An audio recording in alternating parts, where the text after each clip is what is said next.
Now, DeMello from section 1, Mohammed from section 3, Submit from section 4, and Sebastian from section 6. Do your attendance quiz. Do your attendance quiz. Good. Okay, let's finish the last part of the instrument landing system off. So there officially is 3 parts to the instrument landing system. In order of acquisition, it's the localizer first. So that's your lateral guidance on centerline, followed by your glide slope.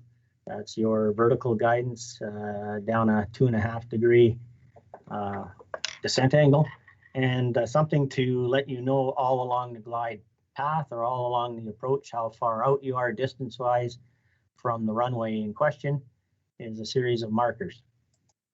Okay, so the instrument landing system marker beacon provides for some distance information that you are from the threshold of the runway at some predetermined points along the approach track or approach path. So these markers are relatively low-powered transmitters that operate from the ground up. All markers transmit on the same carrier frequency, 75 megahertz. And they send up, thinking this energy is coming straight up from the ground. It's almost like an ice cream cone shaped beam of energy, an elliptical shaped energy beam from the ground up. Okay, that's going to activate the marker beacon receiver system. So yes, this is not necessarily in the nav receiver. This is a separate little receiver. And so it could look like that. So that's the marker beacon receiver and light display unit, or it could look like that. Okay, a little bit nicer. Or it could be built into your audio controller. Often the marker beacon receiver / light display is in an audio controller. Okay, and you can see there seems to be 3 colors. Okay, blue, amber or yellow, and white. In each case, blue, amber, white, blue, amber, white. So because the signals are coming from the ground up, we're going to need to have a separate antenna. It's not going to come in through the nav antenna because we know the nav antenna is way up on the vertical stabilizer and the glide slope antenna is on the nose. We need a separate antenna for the marker beacon system. And because the signals are coming from the ground up, that antenna is going to be on the bottom of the aircraft. If you want to be politically correct, it should be centerline. I've seen it offset center to, in some cases on a hat section, but if you want to be politically correct, it should be in the center.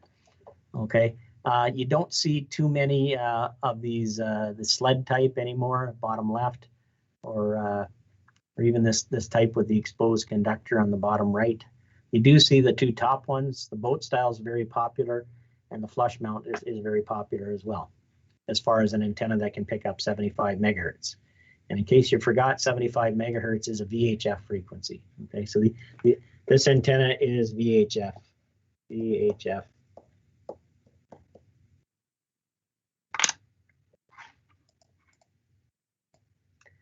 So that's where I put it. On the bottom, I try to get it as close as humanly possible to the center line, if not the center line, because it's going to pick up signals from the ground up. And those signals are going to be, we already said, they're going to be elliptical in shape. Okay, so the signal coming from the ground up is going to be like an ice cream cone.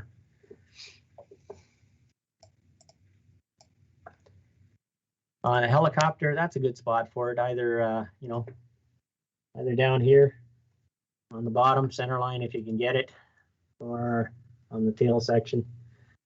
That'd be great. So the first marker that you're going to encounter on the way in, because you have been doing a really good job, as far as 25 nautical miles out, getting yourself centered up on the center line of the runway. And as you were flying in, you encountered the glide slope. And now we got to deal with these markers and what they signify on the approach path. So the outer marker has a meaning. Okay, so depending on local terrain at your aerodrome site, your airport site, this outer marker can be set anywhere to from 4 to 7 nautical miles out from the runway threshold, the start of the runway. It actually intersects the glide path, again, depending on what we're doing at the airport, anywhere from about 1,000 feet to 1,400 feet above the runway elevation. And the significance of the outer marker when you're flying over top of it, it really is the point at which it's time to get on the slide. It's time to get on the glide slope. Okay, because you kind of really need to know when you should be starting to follow the glide slope down towards the runway. Okay, so now we have an outer marker that we're going to fly over and encounter 4 to 7 nautical miles out from the threshold of runway.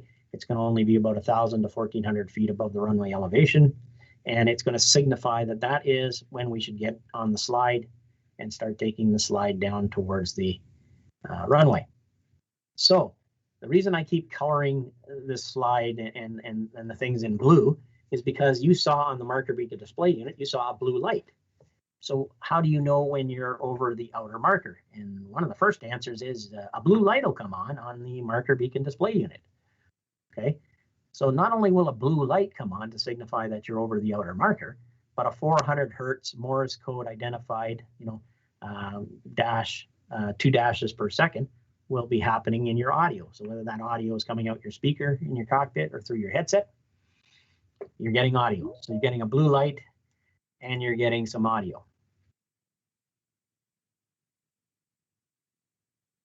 So I'm looking at this picture that we saw once before.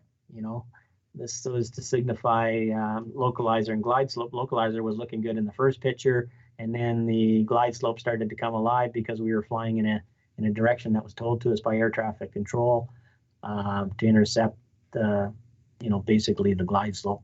The glide slope's coming off the stop, and now the glide slope is centered. Okay, so that would be a really good point in time when the glide slope's centered for the outer marker to happen. Okay, for us to get what colored light? What color was the light supposed to be that was going to come on? Blue. A blue. So we should be getting a blue light coming on in the cockpit, and we should be getting a Morse code with a 2 dash per second pattern happening here. And that's the point in time that we should probably get on the glide slope. So now if you really actually do want to hear your marker beacon audio, you're going to have to go down to your audio controller and turn on your marker beacon audio switch. Now, the marker beacon receiver, the unit on the top there, doesn't have a volume control. So they refer to this kind of audio as alert audio. There's no way to turn it down when it happens to you. So the only way to get rid of the audio is to turn this switch back off once you have it. Okay. But as soon as I'm over the outer marker, I'm getting the blue outer marker light, and you notice that the abbreviation on the marker beacon receiver display unit is an O. It could be an OM to signify outer marker. Okay, so this is sort of what we're looking at when we're flying in. When we're flying in, so there's our little aircraft here. We're going to fly into the cone-shaped energy of the outer marker. As soon as we're over the outer marker, that signifies, depending on local issues at the airport, that we're 4 to 7 nautical miles out from the runway. We're going to get a blue light coming on the marker beacon display unit. In addition to, we're going to be getting some audio coming through our headset or speaker at 400 hertz at a rate of 2 dashes per second keying. Okay, so for the outer marker. So we're talking about that light and some audio getting through. The middle marker. So the middle marker now, now we're actually, the outer marker got us onto the glide slope. We're following the glide slope down. When we get to somewhere between 0.8 to 0.5 nautical miles out from the threshold of the runway, we're going to encounter the middle marker. Notice I keep using the color, orange or amber, I guess amber. But this outer marker is a pretty important, this middle marker is a pretty important marker, because the middle marker signifies that you're only about 200 to 250 feet above the runway elevation, and it signifies a missed approach, a go-around procedure for a Category 1 landing. This is the point in time that if you don't see what you're supposed to see as far as runway visual range, that it may be an abort scenario at the middle marker. Okay, so in case you're not familiar with categories of landing, Okay, we look on this chart, category 1, and you can see down at the bottom here, category 1 is operation down to a minimum of 200 feet decision height and a runway visual range of being able to see 800 meters in front of you with a high probability of approach success. And that's good because I really like a high probability of a successful landing. Category 2 is a little bit more critical. Category 2 is operation down to a minimum below 200 feet with a decision height. So your decision height could be 100 feet and a runway visual range of only 400 meters in front. Okay. Category 3, where they start to talk about blind landings, is operation down to and along the surface of a runway and taxiway with visibility sufficient only for visual taxiing, comparable to a runway visual range of only about being able to see about 50 meters in front. That's for a B. For a 3A, you can see about 200 meters in front, and a 3C, which is a blind landing, you don't see squat. Okay, there's no external visual references. Okay, so the middle marker, let's deal with the middle marker. Again, it's AM modulated, but the frequency is higher. The first one, the outer marker, was 400 hertz. And I don't remember if you remember in class, I said you're going to have to remember three additional frequencies to the 1020 hertz that you're normally used to. Okay, the first one was 400 hertz, very low pitch sound. 1300 hertz sounds a lot like 1020, it's just slightly higher. So the middle marker has a 1300 hertz dot dash coding associated to it and an amber light that you'll be picking up. As far as the coding, it's 95 dot dashes per minute. So now we're flying our little aircraft through here, through the middle marker, and we're getting our amber light coming on and our 95 dot dash coding per minute at 1300 hertz. And then last but not least, the inner marker, which have been turned off. The inner marker, or sometimes referred to as an airways marker or a fan marker, is located about 250 feet out from the threshold of the runway, so it's just off the end of the runway. And it intersects the glide slope at an elevation of about 50 to 100 feet above the runway elevation. And it would be a missed approach point for a Category 2 landing. Okay, so down in here, so our 100, there's our 100 feet in around here. If we don't see what we're supposed to see, so category 2 was I should be able to see 400 meters in front, runway visual range at 100 feet above runway elevation. So if I don't, it's a missed approach. So that's in here.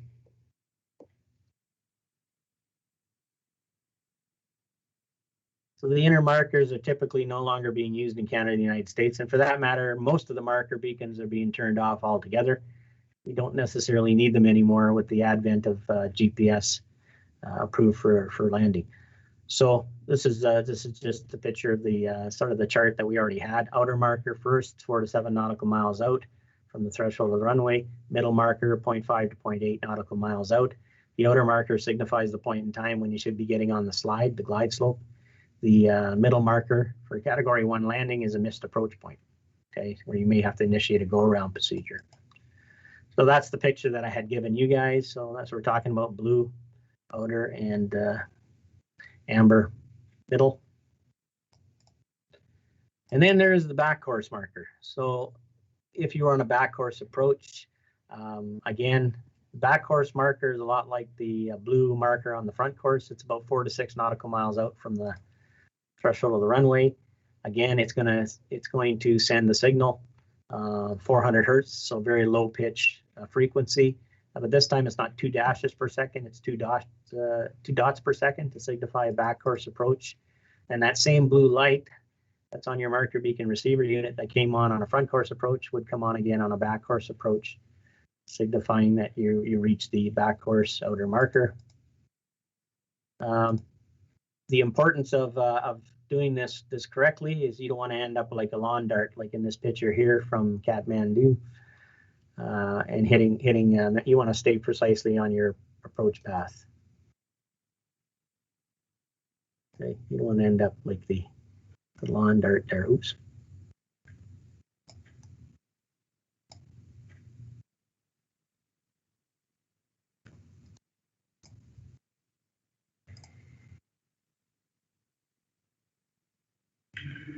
Let me give you some advice. You can't care about anyone else. Let's see what this is.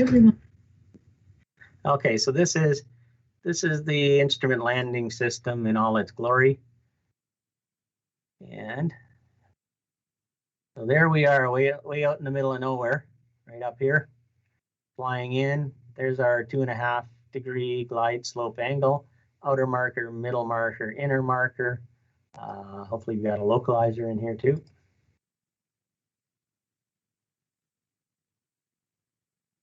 So there we go.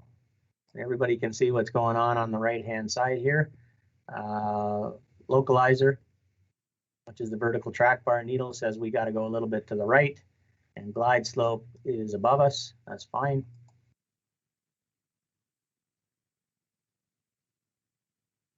And you can see our top view looking down here and our profile view on the side as well.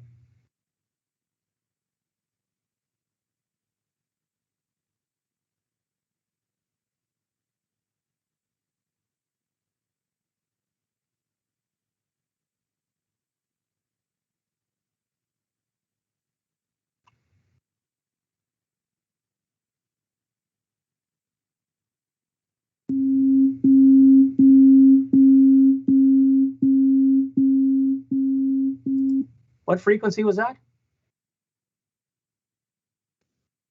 400 hertz. That was 400 hertz. Okay, that was 400 hertz. So this is like the movie Jaws. You remember the movie Jaws, where it's building up a climax? 400 hertz is a low pitch. That's the dun dun dun dun dun dun from the movie Jaws. It's low pitch. Don't panic. You're still 4 to 7 nautical miles out from the threshold of the runway. Blue is a cold color, so it's not critical in life. Okay, so we're doing okay. What was our Morse code? What was the rate?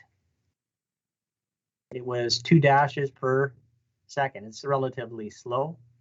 So we got a cold color, we got a low pitched audio, 400 hertz, and we got a slow Morse code. So it's time to get on the slide. That's the sort of the slide. Okay, so middle marker's coming up. Middle marker is going to be an amber light at 1300 hertz. Oh, by the way, on the marker beacon display unit, there's a little switch here. It says high and low sensitivity. You're going to want it on the high sensitivity to start. High sensitivity means it's highly sensitive. Okay, the problem is if you were coming in and you were out here on the fringe here, oops, I don't know if I can draw on this, on the fringe. If you're not in high sensitivity, you may miss the event. So you want to start at least on the high sensitivity mode, so you ensure that you pick up both the light and the Morse code. Once you're getting the aircraft more in the center line, you can switch to low sensitivity. Remember, this audio, you can't turn it off. The only way to turn it off is on the audio controller to actually deselect marker beacon audio. So it becomes a little annoying.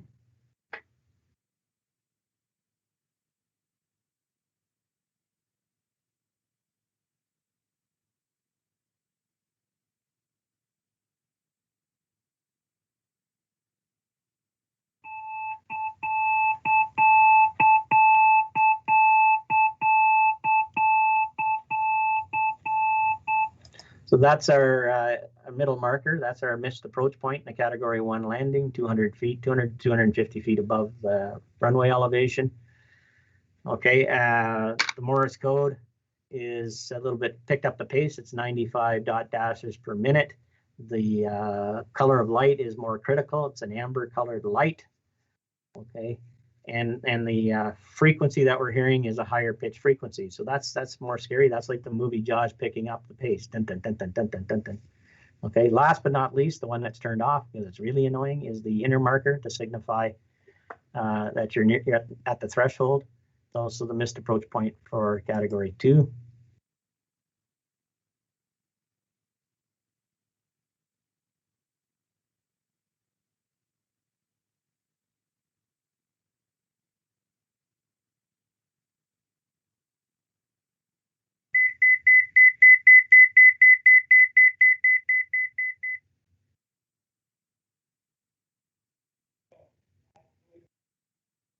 And there you have it.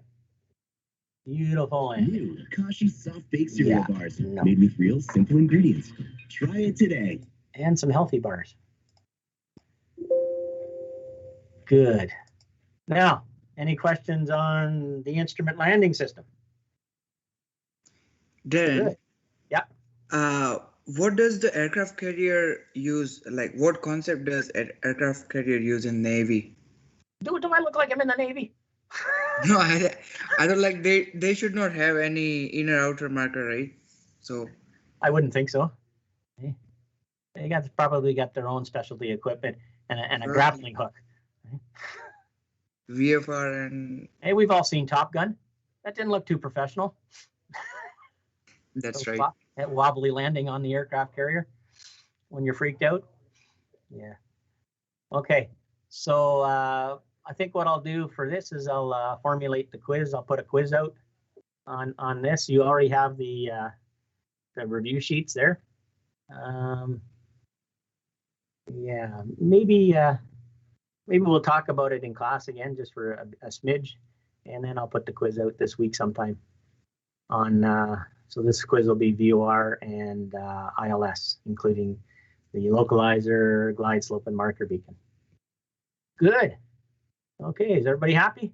No more questions besides aircraft carriers?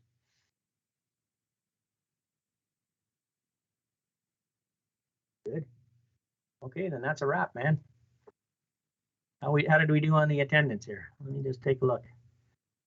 Section 1. Section 1, everybody's in. Section 2. Everybody's in. Section 3.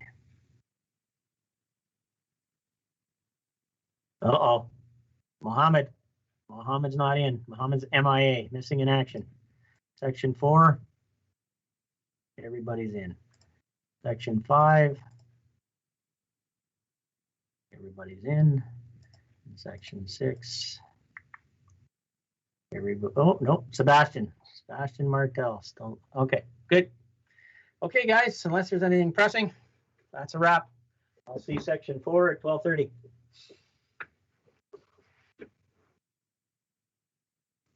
Thanks, Darren. Yeah, no problem, gang. See you, Darren. Yeah.